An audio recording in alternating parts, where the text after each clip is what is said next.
crisp autumn breeze whispered through the quiet suburban streets as Lila, Ethan, Maya, and Jordan wandered from one yard sale to the next. The sun hung low in the sky, casting long shadows across the rows of tables littered with forgotten trinkets and treasures. Just as they were about to leave, Lila froze, her eyes locked on something tucked beneath a faded quilt.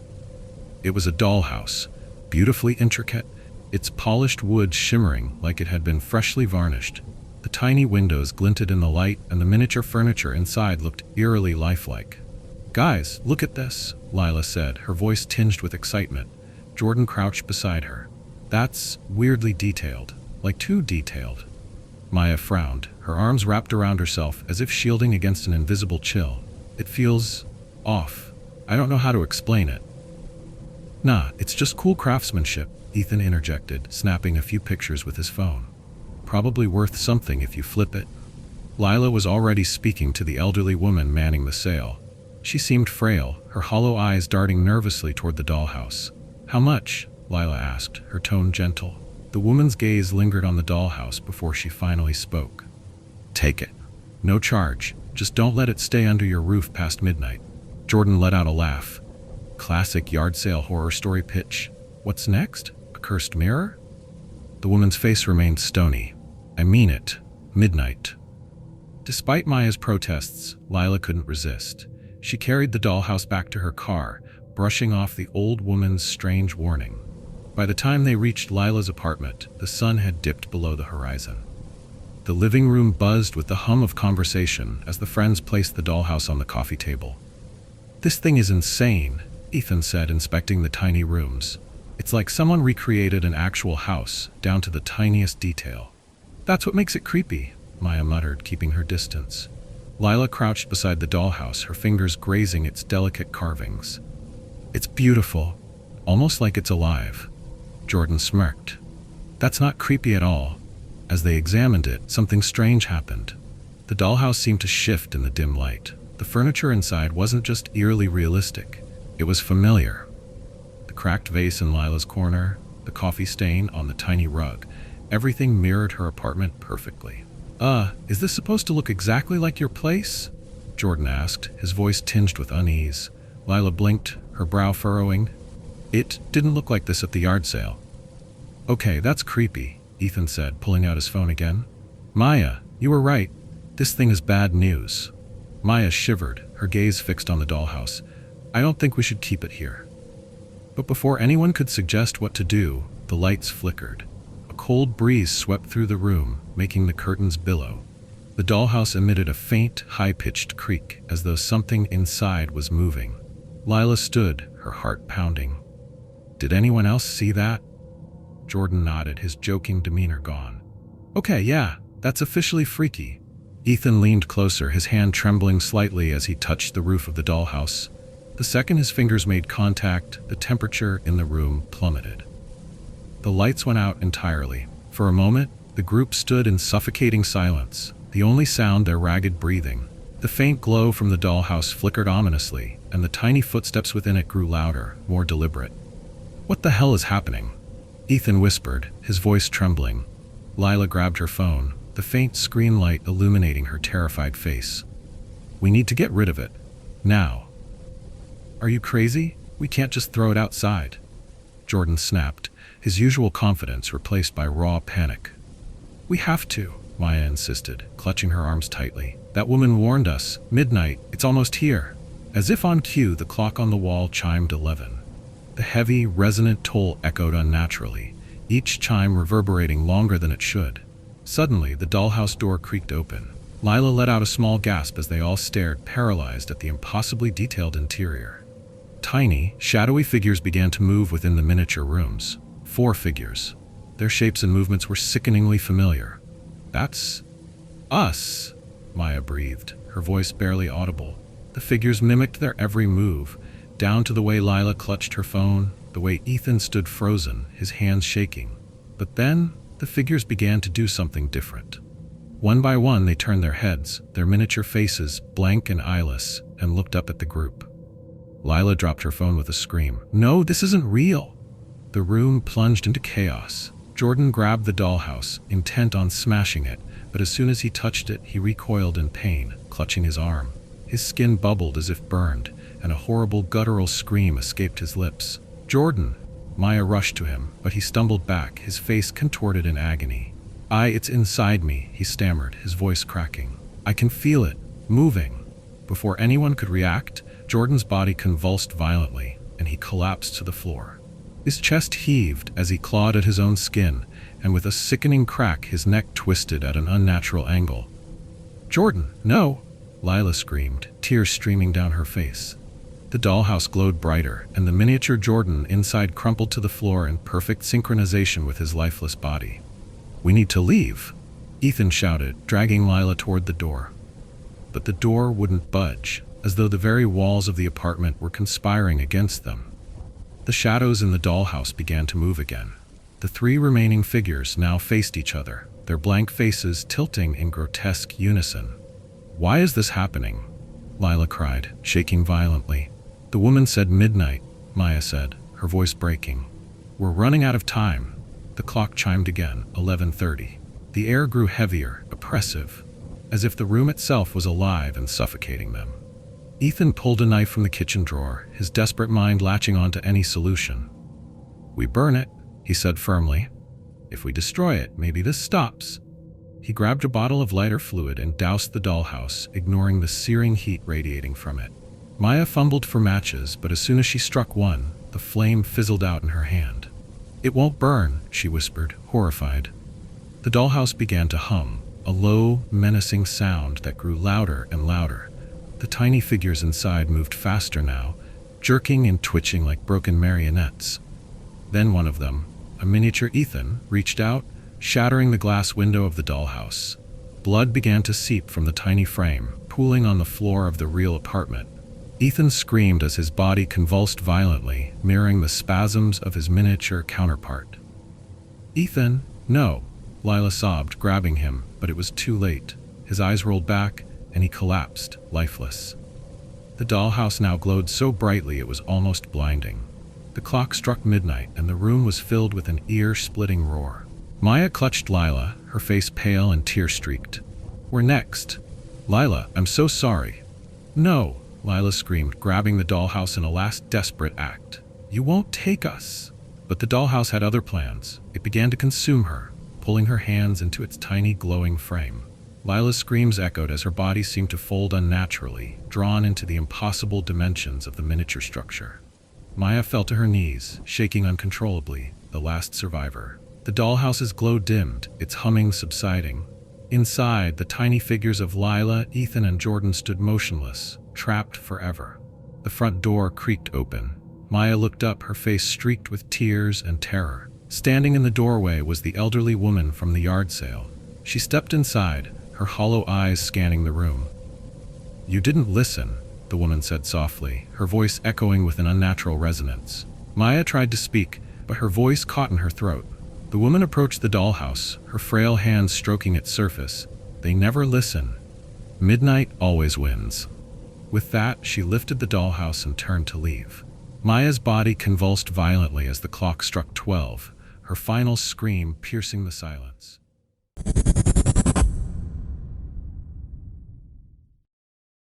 The house had always felt empty. Evelyn Carter had inherited it after her father's sudden death, an unexpected bequest that left her reeling with both grief and confusion. The old farmhouse sat on the outskirts of town, its towering, weathered walls steeped in secrets. Her father had rarely spoken of it, and the few times he did, it was always in a hushed tone, as if trying to shield her from something. It was the kind of house that you could feel watching you, even when you were alone. The floors creaked with every step, and the wind howled through the cracks in the windows at night, making shadows dance on the walls. But nothing had ever prepared her for the door. The door appeared without warning. It wasn't there when she first moved in. At least, she didn't remember it. Evelyn had spent the first few weeks unpacking, cleaning the dust from corners, and trying to adjust to the solitude. It was the kind of house where you could forget time altogether, where the ticking of the grandfather clock in the hall was the only thing that kept you tethered to reality. It was late one evening when Evelyn had gone upstairs to her father's study. the one room in the house that had remained untouched since his death. There, behind a forgotten bookshelf, she found it. An old wooden door, covered in strange carvings. It was hidden so well that she wondered how she had missed it all this time. The wood was dark, almost black, and the carvings were so intricate that they seemed to shift as she stared at them, as if they were alive. Evelyn's heart raced. She reached for the handle. It was cold to the touch. "Why is this here?" she whispered, her breath quickening. She had to open it. There was something about the door that pulled her in, something inexplicably familiar. She hesitated for a moment, but her curiosity won out. Slowly, she twisted the knob and pushed the door open. Behind it, there was no room. Instead, a swirling, misty void stretched out before her, like the opening to another world. She could hear whispers, soft, unintelligible voices, calling out from the darkness. Her breath hitched in her throat as she took a step forward, but before she could move further, the door slammed shut behind her with a deafening bang. "Mark," she called, rushing out of the study. "Mark, you have to see this."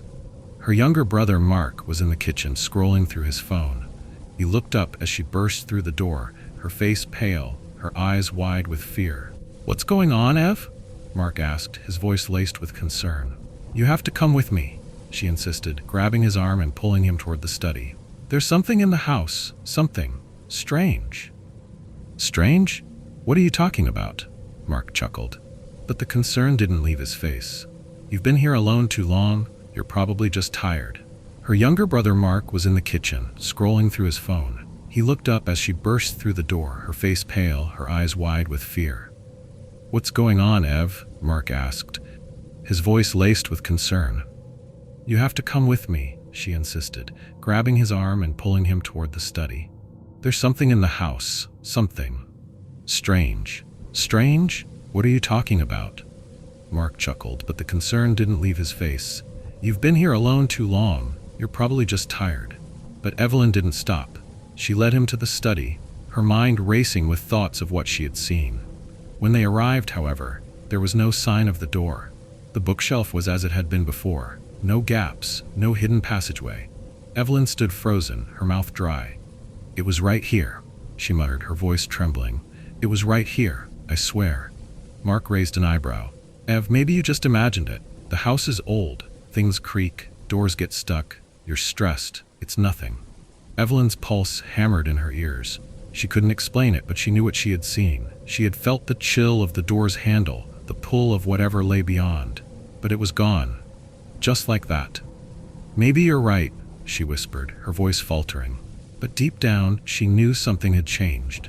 The door was out there somewhere, waiting for her. Later that night, Evelyn couldn't sleep. She tossed and turned in bed, the house creaking and groaning around her.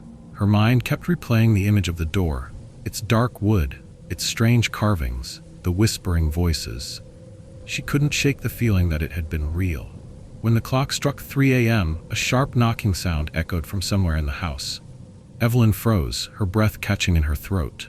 It wasn't a normal sound. It was rhythmic, almost like a deliberate knock. She lay still, trying to convince herself it was just the wind. But then the door to her bedroom creaked open.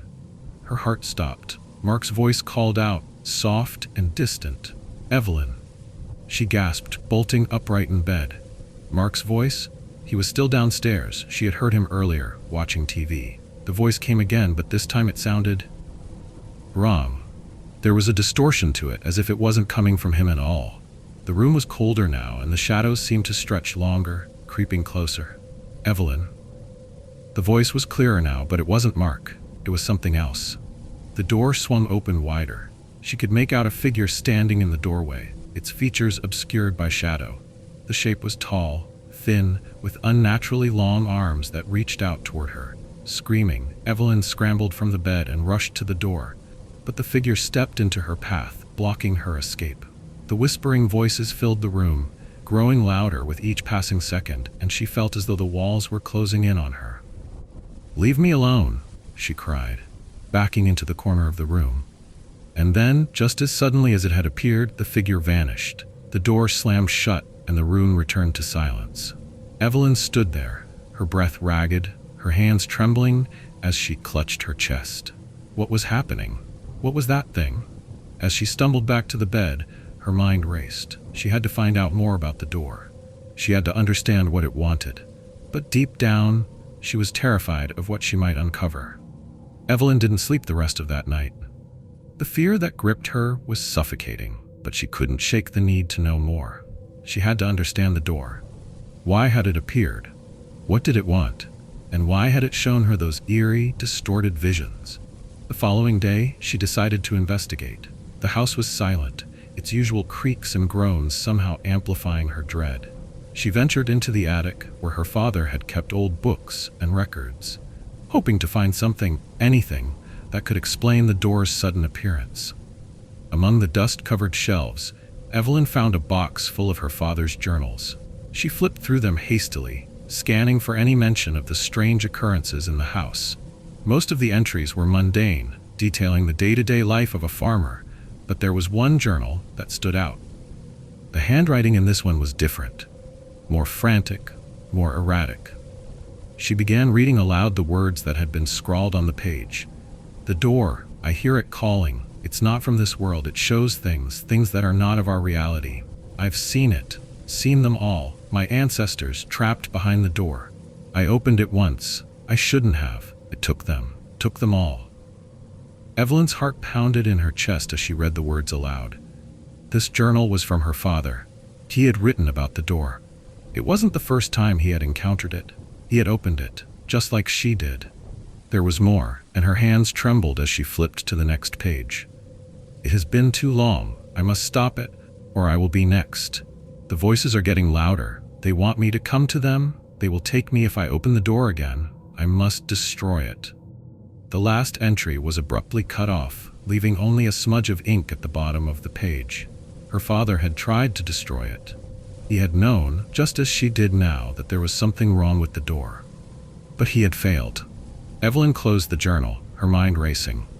She knew she had to stop the door, but how? How could she possibly destroy something that seemed to exist beyond the physical world? That evening, Mark noticed the change in her. He had always thought she was just imagining things, but seeing the fear etched on her face, he could tell something was very wrong. "Evelyn, what's going on?" he asked gently. "This house, it's messing with you, isn't it?" "I'm not crazy, Mark," Evelyn whispered, her voice filled with a mixture of desperation and fear. "There's something here, something evil. I can't explain it, but I have to stop it before it takes anyone else." Mark took a deep breath. "I know you're scared, but whatever's going on, we'll figure it out together. You're not alone in this." But as they stood there, the whispering voices began again. It wasn't just in her mind this time. It was in the air, swirling around them, as if the house itself were alive. They followed the sound to the study. The door had reappeared. It was just as it had been before, dark, foreboding, and cold to the touch. The carvings on it seemed to pulse, like the heartbeat of something ancient. "Don't open it," Mark pleaded. "Please, Ev, don't. We don't know what's on the other side."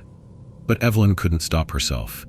It was as though the door was calling her, pulling her in with an irresistible force. She reached for the handle. Suddenly, Maggie burst into the room. "Evelyn, don't," she shouted, rushing to stop her. "I've been researching. This thing, it's been in your family for generations. It's a door to something horrible. People who open it, they never come back. They disappear." "What are you talking about?" Evelyn asked, confused. Maggie's face was pale, her eyes wide with fear. "Your father's journals? They're not the only ones.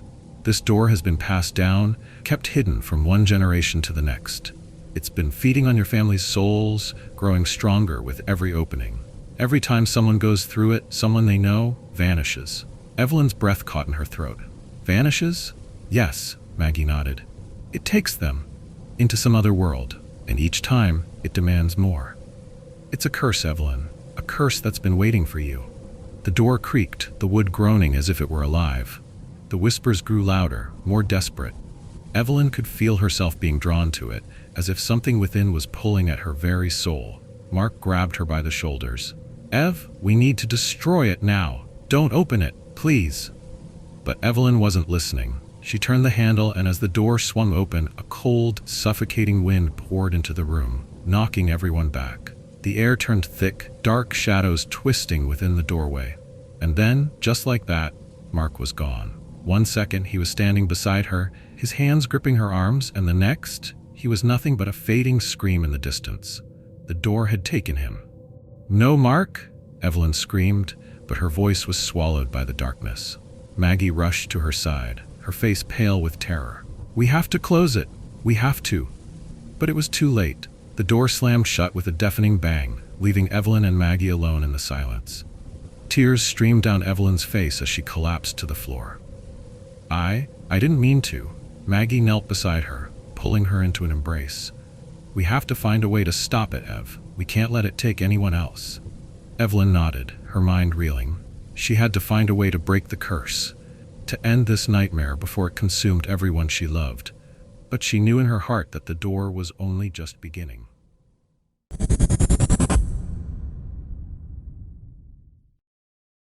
Lena Carter had always been curious about things most people avoided, things that made others feel uncomfortable, uneasy, and even terrified.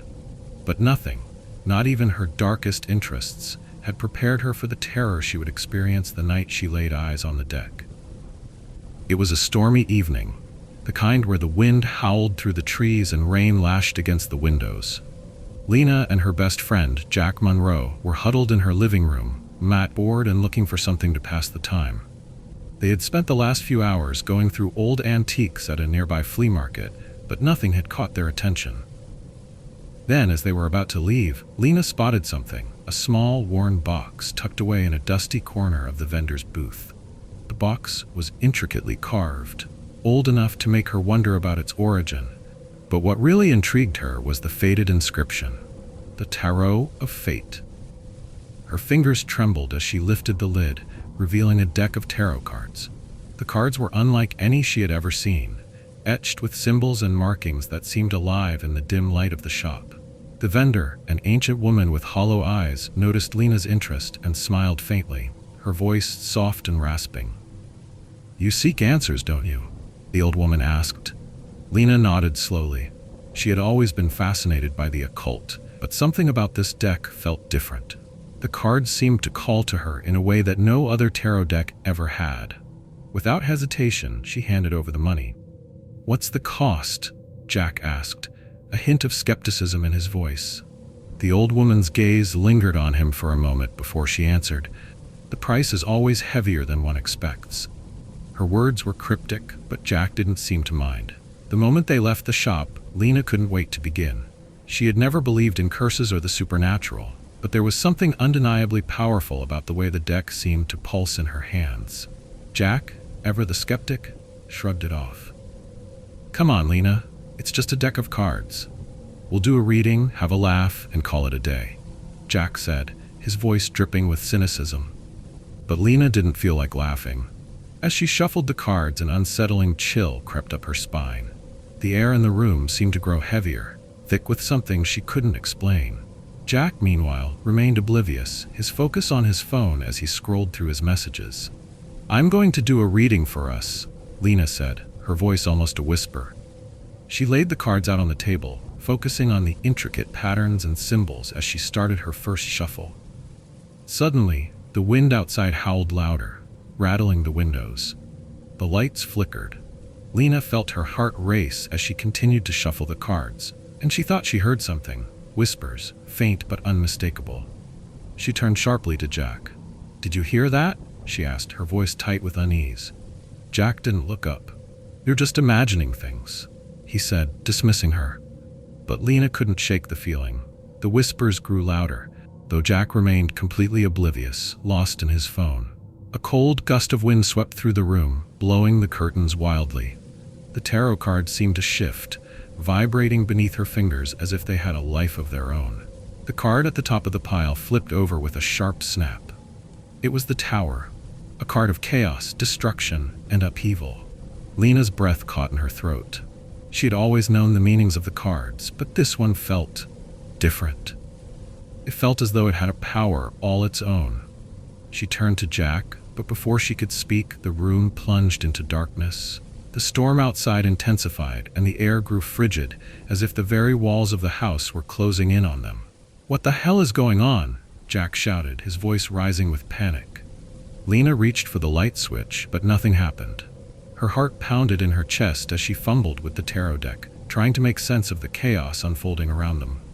And then, through the dark, they heard it, a faint, guttural voice, almost a growl, whispering from the shadows. One shuffle, one fate. Lena's eyes widened in terror. She didn't know what to do. Should she leave the room? Should she stop? But something within her told her to continue. She had no choice. The deck was alive, pulling her deeper into its grasp. She shuffled the cards once more, and then it happened. The temperature dropped even further, and a shadow moved in the corner of the room. Jack, now visibly shaken, spun around to face the dark corner. "Lena, what is that?" he asked, his voice trembling. The shadow flickered, and for a split second, Lena thought she saw something. Someone, standing just beyond the light, a pale face with hollow eyes staring back at her. The figure was gone before she could blink, but that wasn't the worst part. As the shadow vanished, Lena felt an overwhelming sense of dread. Her hands shook as she picked up the card that had fallen to the table. It was the death card. No, this can't be real," she whispered, her voice a trembling breath. Jack's face turned pale as he grabbed her arm. "Lena, we need to get out of here, now." But it was too late. The cards had already begun to shuffle themselves. The air was thick, suffocating. Every breath felt as though it was pulled from deep within a cold, dark well. Lena's hands trembled as she held the death card, its jagged, haunting image staring back at her with unsettling clarity. Jack's grip tightened on her arm, his eyes wild with panic. "We need to get out of here, now." His voice cracked, but Lena barely heard him. Her gaze was fixed on the cards, on the way they seemed to move of their own accord, shuffling themselves rapidly, each flicker of motion like a heartbeat echoing in the silence of the room. I can't," Lena whispered. It's not over. It's not over." The cold grew sharper, more intense, and with it the whispering. Low and guttural, like a chant, it rose in volume until it filled the room completely. One shuffle, one fate, one curse. Jack stumbled back, his eyes darting around the room, his breathing shallow. "What the hell is happening? This isn't just some stupid card trick. This is real."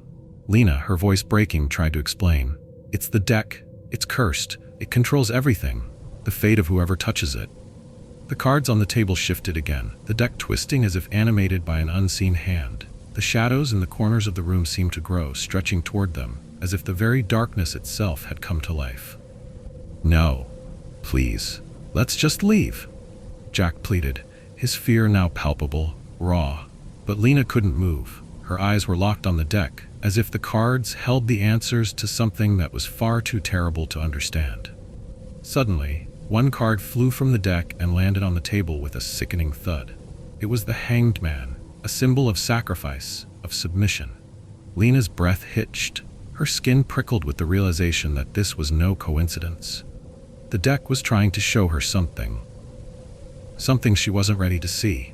Before she could reach for it, the room seemed to tilt. The walls cracked, splitting with a deep, bone-chilling groan. The air turned foul, thick with the stench of decay. Jack screamed, stumbling backward into the corner as the shadows closed in around him, twisting and writhing like living smoke. Lena's heart raced. She had to do something. Anything. "Jack!" she cried, but her voice was swallowed by the overwhelming sound of the wind, now howling through the house, tearing at the walls. The cards on the table seemed to glow with an eerie, unnatural light. They beckoned her. She couldn't ignore them any longer. Trembling, Lena reached for the next card in the shuffled deck. It was the Fool, an image of a carefree soul walking into the unknown. She stared at it for what felt like an eternity, the card burning her fingers as she held it. One shuffle, one fate.